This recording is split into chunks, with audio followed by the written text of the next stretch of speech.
Welcome to my channel, The Binge Eating Therapist. I'm Sarah, former binge eater turned psychotherapist, and my mission is to use this space to share content with you to help you understand your struggle with food and break free from binge eating. So today I want to look at the question why it is that some people seem to be able to control or restrict their food intake in order to lose weight.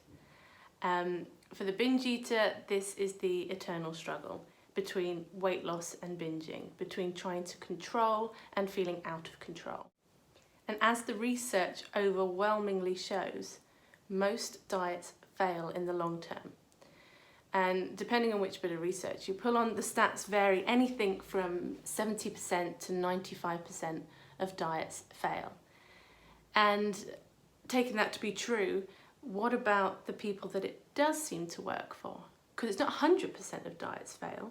So it seems to be that some people seem to be able to diet, lose weight, and move on with their lives without it adversely affecting how they eat, how they feel about food, or perceive their bodies. Chances are you know someone in your life who's gone on a diet at some point, lost weight, the weight hasn't returned, and they seem to be okay with food. And I have a couple of people in my life like that, so it's something that I'm eternally interested in because it just doesn't seem to work for the majority of people. So growing up, I can remember my mother going on one diet, that was it, and it was in the early 1990s, and it was the Rosemary Connolly plan or diet, whatever it was called then. It was calorie counting, it was doing some exercise, and she lost 2 stones, which is around 30 pounds, or I want to say about 17 kilos. I'm not great with kilograms. And then she stayed the same size for the rest of her life, and she seemed to have a pretty okay relationship with food and her body. And then there's my brother, and he's one of those people who will notice that his jeans are getting a bit tight and he'll just cut back a little bit. He won't drink as much, he won't snack as much, and he goes back to how he was. And it's really tiny, non-noticeable fluctuations, and there doesn't seem to be any stress around it for him. So what is the difference between people like my mother and brother and the rest of us who, whenever we diet, I think sometimes people who struggle with binge eating can be really good at the diet itself, but there's the really strong rebound afterwards.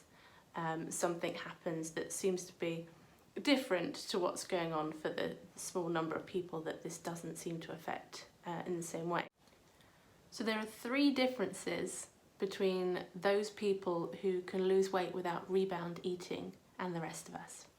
And they are: number 1, brain chemistry and biology.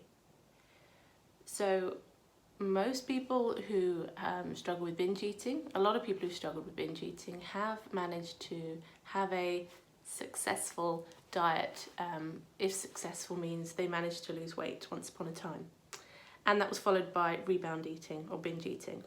And ever since then, whenever they've tried to diet, at some point, normally sooner and sooner each time, it dissolves into binge eating to the point where even thinking about going on a diet can trigger the binge response.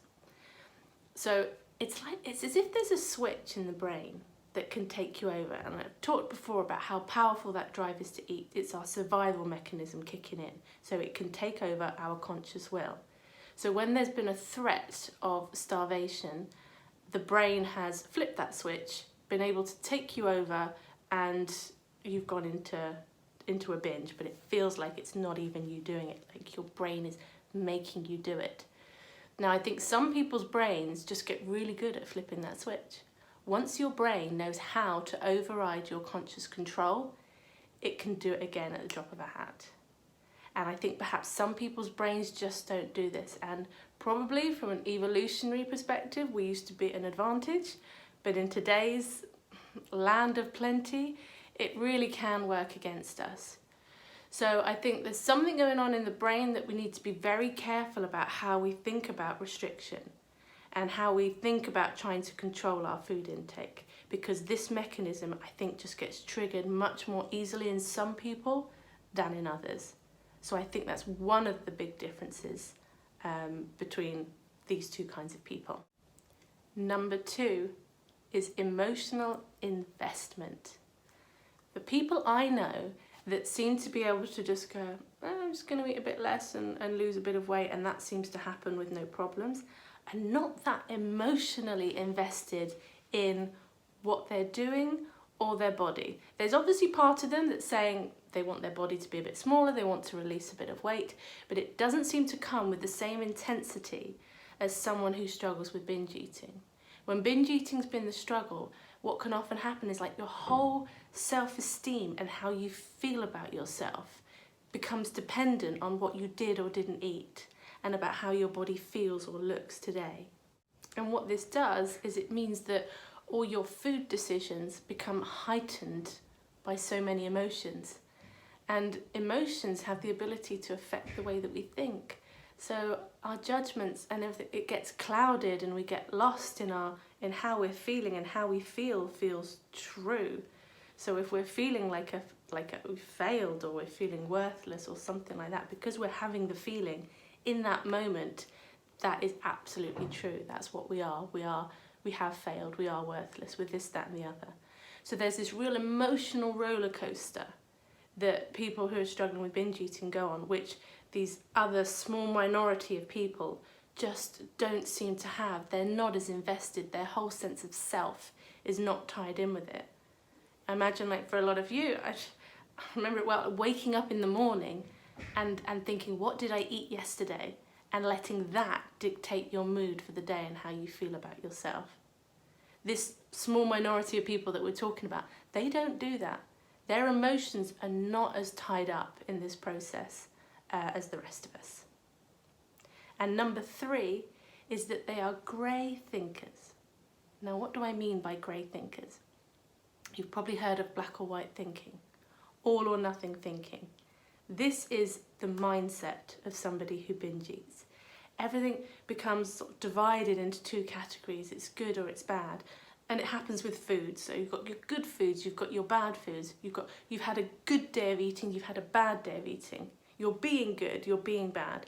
All this kind of polarization means that every food decision makes you either a saint or a sinner.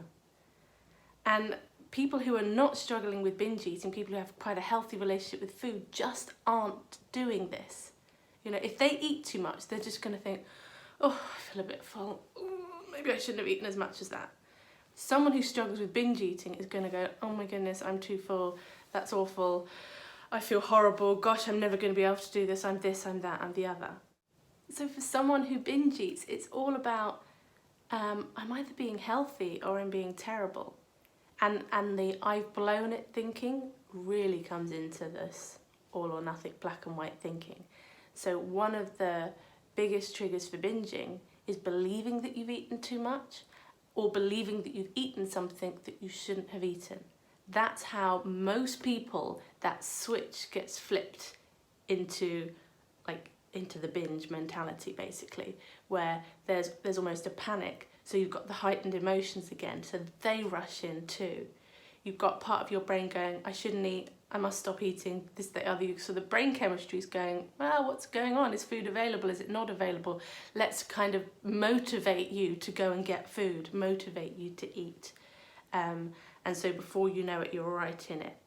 And again, I think this is why binging can feel so overwhelming, because you've got your biology, you've got your emotions, and you've got your thinking style. And the 3 of them together are like this perfect storm. So, you know, what can you do about it? If your biology is your biology, we can't consciously just decide to change our biology. And sometimes the emotions, they rise up within us. We can try and talk ourselves out of them, but quite often we're already in them before we really realise what's going on. So I think often the first place to go, the first place to challenge is the thinking, that we need to become more grey thinkers. And so many people who struggle with binge eating, they resist this because they don't want to live in the grey.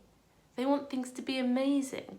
Otherwise, they might as well be terrible. What is the point of things just being okay? What's the point in being average? It's just, peace is so underrated, because what's happening in peace? Oh, you're just feeling calm and fine. But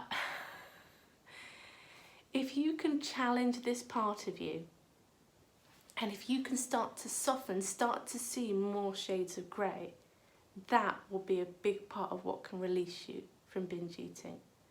And I know my tendency, my natural tendency, is to be very all or nothing, very black and white. But I have spent so much time sitting with myself, observing with myself, watching this, noticing all that kind of, I suppose, always trying to understand myself better. But I do believe that humans are far more complicated than we can ever be capable of understanding. So this idea of self-awareness, I think you could always become more self-aware. But without becoming aware of your thinking, you can't challenge your thinking. And so without knowing that something like this is going on, it's hard to look out for it.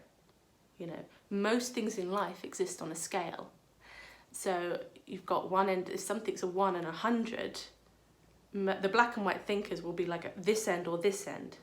Like this middle just seems to vanish. They don't even know it's there. If they try and look for it, quite often you can't even see it. So it really takes some practice at looking for the grey, and sometimes the scale thinking can help with that. So if this is where let's say this is where your body image is now, and this is where you want it to be. So let's say you hate your body and this is some kind of body love, positivity, everything's amazing over here. You know, what would be that? You know, if this is 1 and this is 100, what would be a 10? And for the black and white thinker, it's like, well, what is the point in being at a 10 when I want to be at 100? But that's why there's never the progression. That's why they're bounding back and forth. One day they feel great, so they think, I've cracked this. The amount of time, that is a really, really helpful sign of the black and white thinking.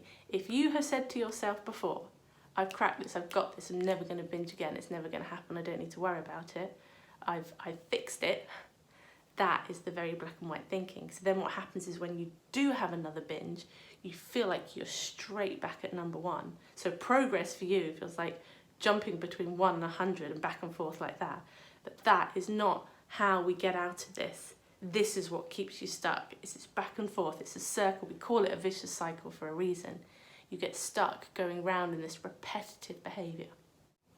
So I'm going to do another video in the near future about black and white thinking itself, because I think it's such an important part. And whilst I don't think that we can just think our way out of binge eating, I do believe that it's where we have to start, because we have to open up a new perspective. We have to shift our perspectives a little bit. We can't keep looking at this problem in the same way and hope that we can find an answer when we've been struggling with it for this long and haven't managed to so far. So I'm going to leave you with that today. And go well. Namaste.